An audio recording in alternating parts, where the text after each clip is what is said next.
TDP incharge Gopalarao ఆధ్వర్యంలో చంద్రబాబు వెన్నుపోటుకు 2 ఏళ్ల కార్యక్రమం నిర్వహించారు. కూటమి ప్రభుత్వం ఏర్పడి 2 సంవత్సరాలు పూర్తయినా మేనిఫెస్టోలో చెప్పిన సూపర్ 6 హామీలు అమలు చేయలేకపోయారని గోపాలరావు అన్నారు. కూటమి తీరును ప్రజలు గమనిస్తున్నారని, రాబోయే రోజుల్లో తగిన గుణపాఠం చెబుతారని తెలిపారు. ఈ సందర్భంగా చంద్రబాబు మేనిఫెస్టో ప్రతులను వైసీపీ నేతలు తగలబెట్టారు.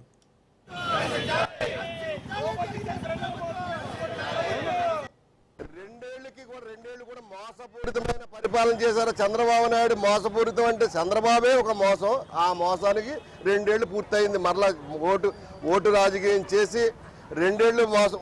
ఇచ్చిన హామీలు సూపర్ 6 అన్నాడు. సూపర్ 6 కాదు, సూపర్ 0. ఇదే సెంటర్లో మాట్లాడాడు చంద్రబాబు నాయుడు గారు. ఏమని మాట్లాడాడు? ప్రజలన్నీ అన్ని గమనిస్తూనే ఉన్నారు.